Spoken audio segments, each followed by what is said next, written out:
मेरे प्यारे बच्चों को नमस्कार। उम्मीद करते हैं आप स्वस्थ होंगे, अच्छे होंगे, अपनी पढ़ाई को मस्त तरीके से कर रहे होंगे।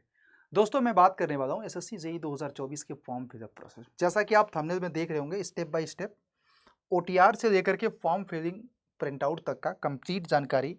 और इस वीडियो में मैं बात करूंगा यार कि क्यों ऐसा बहुत सारे प्रीवियस टाइम में देखा गया और आप लोगों ने देखा भी होगा कि बच्चे परेशान हो जाते हैं लास्ट मोमेंट में। बहुत सारे बच्चों का फॉर्म रिजेक्ट क्यों होता है, तो वो पूरा एक्सपीरियंस आप लोगों को शेयर करूंगा। तो अगर आप फॉर्म फिलअप करना सोच रहे हैं तो ये वीडियो ज़रूर देख लीजिएगा। क्योंकि वैसे तो बहुत सारे हज़ारों वीडियो पड़ा हुआ है मार्केट में, बट बीइंग एन इंजीनियर्स बहुत सारी बारीकियों को मैं बताऊंगा। जो छोटी छोटी गलती बच्चे during the form fill up process कर देते हैं। थोड़ा सा वीडियो बड़ा होगा, but need your support guys. आज आप लोगों के सपोर्ट की ज़रूरत है, सो दैट कि सारा चीज़ आप लोगों को वेल प्लान्ड तरीके से पता रहे। मेरे प्यारे बच्चों, सबसे पहले मैं बात करूंगा कि एसएससी का जो नया पोर्टल है ssc.government.in ssc.gov.in, ये आपका पोर्टल है। इसमें आप लोगों को सबसे पहले राइट साइड में देखो, यहाँ पे लॉगिन एंड रजिस्टर। तो जैसे आप इस पर टिक करोगे, सबसे पहले मैं बात करूंगा ओटीआर वन टाइम रजिस्ट्रेशन करते समय क्या क्या सावधानियां रखना पड़ेगा। बाद में आप लोगों को मैं बताऊंगा कि कैसे आप अपने फॉर्म फिलअप प्रोसेस को कंप्लीट करते हो। तो जैसे कि अगर आप ऑलरेडी ओटीआर कर चुके हैं तो यूज़र नेम और पासवर्ड इस तरह का कैप्चा करके लॉगिन करना पड़ेगा। लेकिन अगर आपने ओटीआर नहीं किया है तो यहाँ पे देखो रजिस्टर न्यू का मैंने पूरा फॉर्म भरा है, और वो सारी चीज़ें मैं आप लोगों के लिए लेकर के आया हूँ। मैं चाहता नहीं हूँ कि आप लोगों का समय ज़ाया करूँ। जो हर छोटी छोटी चीज़ उसमें आता है वो सारी जानकारी इसमें है। अब मेरे प्यारे बच्चों, इसमें अगर आप बात करोगे तो जब ओटीआर वन टाइम रजिस्ट्रेशन करोगे तो इसके फेज़ होते हैं, देखना ध्यान से। सबसे पहले पर्सनल डिटेल होता है, फिर उसके बाद पासवर्ड क्रिएशन होता है। एडिशनल डिटेल में जैसे कि candidate nationality, address, education, qualification वगैरह। साथ में डिक्लेरेशन में कैंडिडेट डिटेल्स एंड कन्फर्मेशन। ये आपका पूरा ओटीआर है। उसके बाद आप लोगों को आगे कंटिन्यू करना होता है। यहाँ पे लिखा है candidate must be very caution while filling the one time registration detail. Your candidature may be get cancelled in case of incorrect या wrong information furnished. अगर यहाँ पे कोई भी इंफॉर्मेशन गलत हुआ तो फिर उसके बाद क्या होगा कि आपका फॉर्म रिजेक्ट हो सकता है। अब मैं आगे की बात करूंगा। देखो, जब आप ओटीआर करने जाओगे तो फाइनली यहाँ पे कुछ आपको पर्सनल डिटेल मांगेगा। जैसे देखो, personal detail, password creation, additional detail और डिक्लेरेशन, ये पूरा ओटीआर का प्रोसेस है। तो एक बार एक चीज़ याद रखना, आधार कार्ड कोशिश ये करना कि आधार कार्ड से ही करना, क्योंकि आधार कार्ड का वैलिडेशन वगैरह बहुत ज़रूरी होता है। तो यहाँ पे do you have Aadhaar card, अगर यस तो यस भरिएगा, नहीं तो नहीं भरिएगा। अब जैसे कि मैं आपको बोलूँ कि यहाँ पे मोस्ट ऑफ द बच्चे यस बोलते हैं, तो आधार कार्ड नंबर मांगेगा। फिर अपने आधार कार्ड को वेरीफाई आधार कार्ड नंबर, वही आधार कार्ड यहाँ पे डालना पड़ेगा। अब अगर आधार कार्ड टाइप आप, जैसे कि बहुत सारे बच्चों के पास मतलब ऐसा भी होता है कि type of ID number to be provided if you don't have Aadhaar card. बहुत सारे बच्चों के पास आधार कार्ड नहीं होता है, तो वो वोटर आईडी या डीएल वगैरह से कर सकते हैं। लेकिन मेजॉरिटी ऑफ द पीपल के पास तो होता ही है यार। देखो, मैं अगर आपको बोलूँ तो अब स्टूडेंट्स, ये मैं आपको बोलूँ कि जब ये सारा चीज़ आप करोगे तो यहाँ पे आगे बढ़ना पड़ेगा। फिर उसके बाद मेरे प्यारे बच्चों, ये देखो कैंडिडेट का नेम। देखो, एक चीज हमेशा याद रखना, जब नाम भरना है जो आपके 10th के सर्टिफिकेट पे है वही नाम आपको भरना है, याद रखना।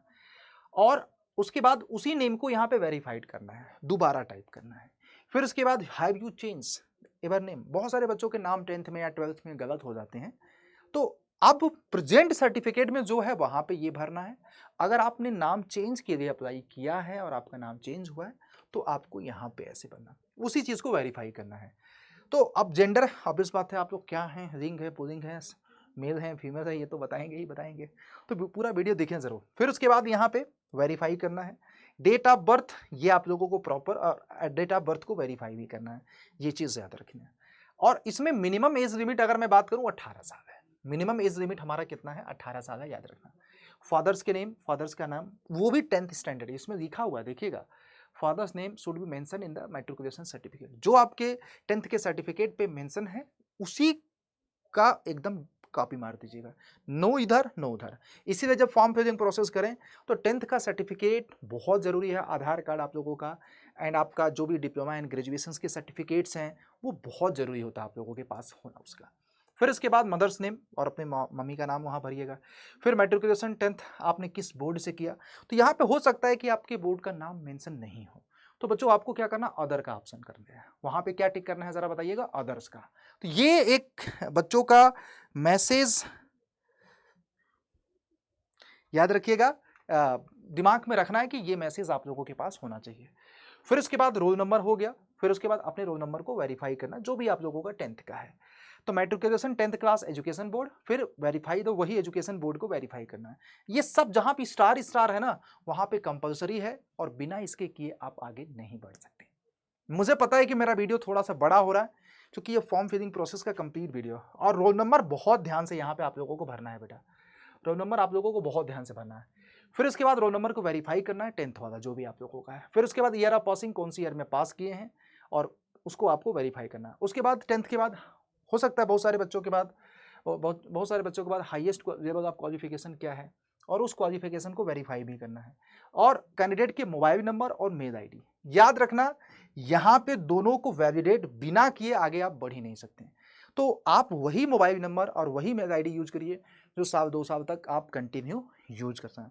हाँ, ये भी याद रखना कि जो मेल आईडी आप डाल रहे हैं उसका पासवर्ड आपके पास आपको याद होना चाहिए, और उस मेल आईडी से आपका मोबाइल नंबर भी लिंक होना चाहिए। बाय डिफॉल्ट कभी आप मेल आईडी भूल जाते हैं, बहुत सारे बच्चों की शिकायत आती है कि सर मेल आईडी में मैं लॉगिन ही नहीं कर पा रहा हूँ, क्योंकि वहाँ पे मेरा यूज़र आईडी पता है, मेरा सब कुछ वहाँ पे डिटेल पता है।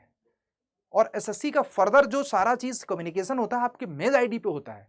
तो मैं आपको गुजारिश करूंगा कि बिफोर अप्लाइंग, ये this is the very very important step, कि आपका मेल आईडी जो होना चाहिए एकदम डिक्टो एक्टिव होना चाहिए। साथ में आपको हर चीज उसका 2 वे वेरिफिकेशन भी कर लेना, साथ में उसमें अपना मोबाइल नंबर एकदम अपडेटेड होना चाहिए, ताकि वहां से कभी अगर मेल आईडी का पासवर्ड भूल जाए तो आप वहां से रिस्टोर कर दें उसको, और इसको वैलिडेट करना है। फिर उसके बाद मेरे प्यारे बच्चे, जो भी आप लोगों का हाईएस्ट क्वालिफिकेशन लाइक ग्रेजुएशन है, या जो भी आप लोगों का हो सकता है, किसी का डिप्लोमा होगा, हो सकता है किसी का बीटेक होगा, तो वो आप एक बार यहाँ पे अपना मेंशन कर देना। ग्रेजुएशन जैसे यहाँ पे आता है आपका 12th, बहुत सारे बच्चे 12th किए होते हैं। हाईएस्ट क्वालिफिकेशन में आप लोगों का जो भी डिप्लोमा एंड बीटेक, आप लोग डिप्लोमा के लोग डिप्लोमा जैसे, और बीटेक के लोग ग्रेजुएशन करना है। फिर उसके बाद यहाँ पे कैंडिडेट मोबाइल नंबर और मेल आईडी यहाँ पे ओटीपी से वेरीफाइड करना पड़ेगा। फिर उसके बाद मेरे प्यारे बच्चे, जैसे ही आप इसके पहले करोगे तो यहाँ पे 7 नेक्स्ट करोगे तो फिर आपको आ जाएगा ये कंटिन्यू करना है। तो ये आपको योर रजिस्ट्रेशन नंबर मैंने यहाँ पे थोड़ा सा हटा दिया, हिडन कर दिया, कि ऑब्वियस बात है यार, किसी का डिटेल में शेयर नहीं कर सकता यहाँ पे। फिर उसके बाद यहाँ पे मेरे प्यारे बच्चों, जैसे ही आप लोगों को करोगे, basic detail are saved, registration are partial, अभी कंप्लीट नहीं हुआ रजिस्ट्रेशन ओटीआर, और should be completed within the 14th days, इतना ये सारा चीज़ automatically. Registration number of one time password will be share on mobile number और mail ID, तो आपको ये दोनों चीज़ आप लोगों को वहाँ पे आपको मिल जाएगा। फिर जैसे आप कंटिन्यू करोगे तो नेक्स्ट स्टेप आ जाएगा। नेक्स्ट स्टेप में क्या क्या करना है, जैसे आपका रजिस्ट्रेशन नंबर पासवर्ड के साथ और ये कैप्चा यहाँ पे डालो, और फिर उसके बाद साइन इन कर देना है। तो जैसे आपको साइन इन करोगे बच्चे, तो आप लोगों को यहाँ पे फर्दर डिटेल भरना पड़ेगा। सबसे पहले जब आपको तुरंत आपको पासवर्ड चेंज करने के लिए बोलेगा, जो मेल पे आया होगा वो आपको ओल्ड पासवर्ड, फिर उसके बाद न्यू पासवर्ड, तो आपको पासवर्ड चेंज करना है। अब पासवर्ड को लेकर के ये कहा जा रहा है कि मिनिमम 8 कैरेक्टर होना चाहिए, इंक्लूड 1 अपर लेटर और 1 lower letter, include more than number होना चाहिए, मोर देन 1 नंबर होना चाहिए उसमें। तो ये कॉम्बिनेशन होना, जैसे आपका नाम अजीत है तो ए होना चाहिए कैपिटल में, और उसके बाद कोई स्पेशल कैरेक्टर @ यूज कर दो, जे स्मॉल में, ये टी, इस तरह से कुछ नंबर यूज कर दो, जैसे 2192 इस तरह का नंबर। तो ये आपको पासवर्ड, और वही पासवर्ड यहाँ पे कंफर्म, और एक बार पासवर्ड मेल पे अपने जरूर भेज देना, मोबाइल नंबर पे किसी फैमिली पे, ताकि पासवर्ड वगैरह याद रहे ये सारी चीज़ें यार। सिक्योरिटी, कभी कभी हम पासवर्ड भूल जाते हैं, तो उसमें सिक्योरिटी वगैरह बहुत सारा, व्हाट इज़ योर मदर, और से favourite movies, what is the first school, what is favourite book. तो अगर आपको लगता है कि नहीं ठीक है आप भूल जाओगे, तो आप यहाँ पे इसमें से डाल सकते हैं। ठीक है, 2 ऑप्शन है सिक्योरिटी का, वो इस रिस्टोर करने के लिए बड़ा काम आता है, एक बार देख लेना। फिर उसके बाद मेरे प्यारे बच्चे, यहाँ पे अपनी कैटेगरी डालना है, अपनी कैटेगरी जैसे SC है, ST हो, OBC, जो भी आप लोगों की कैटेगरी है। फिर आप अपनी नेशनलिटी और आपका कॉन्टेक्ट डिटेल फॉर नेशनल्स, और विजिबल, अगर आपकी बॉडी में कोई मार्क्स वगैरह हैं तो आप इस तरह से डाल सकते हैं। अब are you person benchmark disability, अगर आपके पास है तो भाई आप इस बार डालना ही पड़ेगा और कोई विकल्प नहीं है। ठीक है, अब एक चीज़ याद रखना, फिर उसके बाद ये सारा जैसे कौन सी डिसेबिलिटी है, अगर यस तो आप ये अपना डिसेबिलिटी भी बताइएगा। फिर उसके बाद आप लोगों को परमानेंट एड्रेस वगैरह डालना है, उसके बाद जो भी आपका स्टेट है, जो भी आपका सिटी है, वो सारा चीज़ इसमें आपको मेंशन करना है। तो ये आपको सारा चीज़, ठीक है, जैसे आप लोगों का जो आ रहा है, तो इसमें बहुत ज़रूरी होता है, तो ये सारा चीज़। और उसमें एक चीज़ ये भी आएगा कि आपका जो परमानेंट एड्रेस है और करस्पॉन्डिंग एड्रेस दोनों सेम है तो दोनों सेम कर दीजिएगा, अदरवाइज नीचे आता है, अगर नहीं तो वो जो आपका करस्पॉन्डिंग एड्रेस है या कम्युनिकेशन एड्रेस है वो आप वहाँ पे डाल सकते हैं, ठीक है।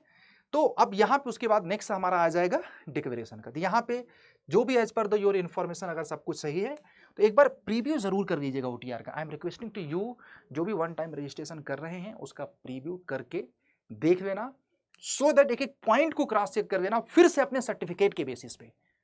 क्योंकि मैं इसलिए बता रहा हूं कि जल्दीबाजी में हम कॉन्फिडेंस रहते हैं कि हमने सब कुछ सही भरा, बाय डिफॉल्ट किसी वजह से हमारा अगर नहीं सही रहा तो क्या होगा। तो ये मैं आप लोगों से गुजारिश करूंगा, और मुझे पता है कि मेरे बच्चों आप लोगों को थोड़ी सी ये चैलेंज देखने को मिलती है। बस उसके बाद एक बार प्रीव्यू करने के बाद डिक्लेयर करो, फिर उसके बाद भगवान के नाम से आपका OTR हो जाएगा डन। फिर हम आएंगे अपना ये वाला educational candidate dashboard. Educational detail में आप लोग अपना एजुकेशनल डिटेल डाल देना 19 नंबर पे, जो आप लोगों ने डिग्री या डिप्लोमा क्या कर रखा है, सारा चीज़ क्वालिफाइंग डिग्री आप लोगों का क्या है, किस डिग्री है या डिप्लोमा, यहाँ पे ब्रांच मेंशन करना है, यहाँ पे डिग्री एंड डिप्लोमा मेंशन करना है, और यहाँ पे अपनी स्ट्रीम वगैरह मेंशन कर देना है। फिर उसके बाद डिटेल आप लोग क्वालिफाइंग डिग्री स्टेटस आप लोगों का, यहाँ पे सबसे ज़्यादा इंपॉर्टेंट आता है पास्ट है या अपीयरिंग, दोनों आ रहा है इस बार 2024 में। अब अगर आप अपीयरिंग करेंगे तो आप जब देखोगे ना तो यहाँ अच्छा कहाँ से आपने पास किया वो भी आपको मेंशन करना है, किस बोर्ड से, उसमें भी अदर का ऑप्शन आता है। हो सकता है कि आपने जहाँ से बीटेक एंड डिप्लोमा किया उसमें ऑप्शन में नहीं है, अदर्स में डालिए। बट यहाँ पे याद रखिएगा, ये सारा चीज़ करने के बाद मैं बहुत एक इंपॉर्टेंट चीज़ आप लोगों को दिखाना चाहूँ। ये देखो यहाँ पे ये सारा चीज़ आ रहा है और उसमें रोल नंबर वगैरह सब कुछ आ रहा है, और यहाँ पे ये भी आ रहा है कि परसुइंग या कंप्लीटेड। तो यहाँ पे परसुइंग स्टूडेंट्स कंप्लीट कर सकते हैं, प्रोसेस का पार्ट हो सकते हैं SSC JEE 2024 का, राइट। ये सारा चीज़ जैसे आप लोगों को पासिंग ईयर जो भी आपका है वो आप यहाँ पे मेंशन कर सकते हैं। जैसे यहाँ पे पास्ट आपने टिक किया तो हो सकता है आपको परसुइंग भी कर सकते हैं, ठीक है। और फिर उसके बाद आप परसेंटेज में जो भी आपका जितना परसेंटेज है परसुइंग भरोगे तो ऑब्वियस बात है यार, जितना सेमेस्टर कंप्लीट हो गया उसका एवरेज लेना है। और कंप्लीट अगर आपका है तो आपको जो भी हमारा है सभी सेमेस्टर का एवरेज CGPA सिस्टम है उसको आप परसेंटेज में कन्वर्ट कर दीजिए आपके यूनिवर्सिटी के फार्मूला के बेसिस पे। एडिशनल इन्फॉर्मेशन में जैसे कि whether ex serviceman most of the case में बच्चे नो ही भरते हैं। फिर एडिशनल इन्फॉर्मेशन एग्जामिनेशंस के सेंटर वगैरह, प्रेफरेंस 1, प्रेफरेंस 2, प्रेफरेंस 3, तो जो भी आप लोगों का प्रेफरेंस है आप अपने कन्वीनियंस के हिसाब से कोशिश करना, जल्दी फॉर्म भरोगे तो ऑब्वियस बात है आपके नियर बाई सेंटर मिलेगा। जितना फॉर्म फिलिंग प्रोसेस में लेट भरोगे आपके प्रेफरेंस के हिसाब से हो सकता है सेंटर नहीं मिलता है। बहुत सारे बच्चे परेशान होते हैं ना कि हमें उठा के फेंक दिया कहीं और, लास्ट वाला प्रेफरेंस में दे दिया। तो भाई जब आप लेट फॉर्म भरोगे तो आपका उसी हिसाब से प्रेफरेंस भी निकल के आएगा, तो ये चीज़ याद रखना है आप लोगों को। फिर उसके बाद एक नया चीज़ ऐड किया गया है इस बार से, जो फोटोग्राफ होगा वो लाइव कैप्चर ही किया जाएगा। वो आपका देखो या तो आपको वहीं डैशबोर्ड से या मतलब कि SSC ने ऐप लॉन्च किया है, उस ऐप से आप लोगों को देखो या तो गूगल से कि ये QR कोड को स्कैन करना है, right. Download the app from the play store if you are not enable to capture the photograph with your device, तो आप यहाँ से इस QR कोड से भी आप अपलोड कर सकते हैं। बट एक चीज़ हमेशा याद रखना कि जब भी आप फोटो वगैरह को अपलोड करें, क्योंकि लाइव कैप्चर होगा, find a place with good light when plain background. तो आप जब फोटो कैप्चर करें तो एक लाइटिंग कंडीशंस बहुत अच्छी हो, साथ में बैकग्राउंड एकदम प्लेन हो। Ensure the camera is I level, जो आपका कैमरा होना चाहिए एकदम, जैसे कि मेरा मोबाइल है तो एकदम इस तरह से आई लेवल पे होना चाहिए, इस तरह का होना चाहिए, राइट। फिर उसके बाद position yourself directly in the front of camera, look straight ahead, जैसे आपको इस तरह से, ठीक है। उसके बाद कैंडिडेट शुड नॉट वियर बहुत सारा जैसे टोपी, mask, glasses, spectacles while capturing the glass, ये सब नहीं यूज करना है। चश्मा भले ही लगता है आपको यूज नहीं करना है। और उसके बाद जब ये सारा चीज हो जाए तो अपने अब देखो ये जो लाइव कैप्चर होगा सिर्फ फोटोग्राफ होगा, सिग्नेचर आपको अपलोड ही करना पड़ेगा। सिग्नेचर किस फॉर्मेट में, ये देखो 10 से 20 KB के बीच में इस फॉर्मेट में आपको होना चाहिए। डायमेंशन भी दिया हुआ है आपको 4 इतना सेंटीमीटर। याद रखना जो आपके एरिया होगा उसका 80% सिग्नेचर कवर होना चाहिए। Signature should be horizontal aligned, signature आपका हॉरिजॉन्टली अलाइंड होना चाहिए। Application with blurred signature will be rejected, अगर आपका लगता है आप एक बार प्रीव्यू कर लेना, आपका सिग्नेचर ब्लर दिख रहा है, आप उसी समय री अपलोड मारो, फिर उसके बाद नेक्स्ट अपलोड सिग्नेचर मार दो यहाँ पे, फिर उसके बाद यहाँ पे डिक्लेरेशन आएगा आई एग्री, फिर ये आपको कैप्चा डालो जो भी है, फिर उसके बाद सेव और नेक्स्ट करो, और जिस सेव और नेक्स्ट करोगे तो उसके बाद अब यहाँ पे आ जाएगा प्रीव्यू, और फिर उसके बाद देखो यहाँ पे सारा चीज़ हो गया, एडिशनल इन्फॉर्मेशन, ये सारा चीज़, upload documents, preview and submit the form. जैसे ही सबमिट द फॉर्म करोगे आप या इस तरह से आएगा application submitted candidate not verified, और ये कंटेंट नॉट वेरीफाइड रहेगा, उससे आपको परेशान होने की जरूरत नहीं है। लास्ट में आप लोगों को एप्लीकेशन फॉर्म को प्रिंट आउट कर देना है। तो ये कंप्लीट वीडियो था, तो मुझे लगा आप लोगों को देना चाहिए, तो मैंने आप लोगों को एडवाइस करके दे दिया बच्चों, ये चीज़ याद रखना, ठीक है। तो उम्मीद करते हैं सारा कंफ्यूजन दूर हो गया होगा, कोई तो डाउट नहीं होगा। इन केस अगर आपको कोई डाउट है ना तो एक बार कमेंट में जरूर पूछ लेना, क्योंकि आप ही लोगों की हेल्प के लिए बने हुए हैं। हाँ, ये चीज़ याद रखना। फिर उसके बाद मेरे प्यारे बच्चों ये हो गया, अब मैं आपको बोलूँगा कि यार कैसे अपनी प्रिपरेशंस को कर सकते हैं। दोस्तों करने के लिए आपको करना पड़ेगा अडा नोटिफिकेशन वेबसाइट, और जिस समय आप वीडियो देख रहे हैं मार्च का एंड चल रहा है, बिग 7 डे, तो आपकी सिविल और मैकेनिकल की महापैक, इलेक्ट्रिकल की महापैक इस समय देखो, वीडियो अच्छा लगा लाइक करके स्किप कर जाना। अगर आपको सिलेक्शन देना है, इंडिया की टॉप मोस्ट फैकल्टीज़ के साथ पढ़ना है और अपनी प्रिपरेशंस को 2 महीने में इस तरीके से करना है कि आपका सिलेक्शन हो जाए, तो अभी तुरंत ज्वाइन करें, क्योंकि जो लोग सोच रहे थे सोचने से नहीं होगा, काम करने से होगा। ये आपको सिविल मैकेनिकल की महापैक को ज्वाइन कर देना पड़ेगा। और ये देखो आपका महापैक है सिविल का, करीब ये देख सकते हैं 1700 रुपये का पड़ेगा आज के डेट में 2 साल के लिए, जिसमें एसएससी जेईई का जो 5 अप्रैल से बैच आ रहा वो भी मिल जाएगा। तो ये चीज़ याद रखिएगा, ठीक है। और ये महापैक आप लोगों के लिए बेटर है, तो 1996 रुपये का, ठीक है। और नहीं, ये ज्वाइन करने के लिए आपको मैं बता दूं, देख रहे हो डबल वेलिडिटी है, एक बार व्यू ऑफर देख लेना यार, क्योंकि अभी आपको कोड है ME70, ये कोड लगाना यार। तो यहाँ पे देखो 1800 रुपये पड़ रहा है, लेकिन ऐप के माध्यम से 1750 रुपये के आसपास पड़ेगा, क्योंकि यही कोड यहाँ पे 80%, 1% एडिशनल डिस्काउंट हो जाता है, 1% एडिशनल डिस्काउंट हो जाता है यहाँ पे, तो 81%। तो जिसमें मैकेनिकल के लोग मैकेनिकल का महापैक, सिविल के लोग सिविल का महापैक बेस्ट ऑप्शन होगा। इंडिया का हर ब्रेन इसी बैच को पढ़ रहा है, इसी बैच से पढ़ाई कर रहा है, याद रखिएगा। तो आप किस बात का देर कर रहे हैं, जाओ यार जर्नी को शुरू करो, ठीक है। चलो thank you. And batches start हो रहा, अगर आप नहीं ज्वाइन कर सकते बैच ज्वाइन कर सकते हैं। सिविल के लोग सिविल का फाउंडेशन बैच देखो 4 अप्रैल से ज्वाइन स्टार्ट हो रहा है, मैकेनिकल के लोग मैकेनिकल का फाउंडेशन प्रो बैच, ठीक है। 5 तारीख से तहलका मचाते हैं, और आप ये भी ज्वाइन करो 1400 रुपये का मिल जाएगा, ठीक है। Thank you.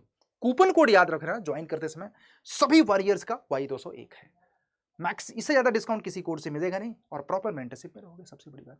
Thank you. किसी भी पार्ट में कंफ्यूजन है, अगर आपको लगता है ना, तो वीडियो के नीचे कमेंट में जरूर बता देना।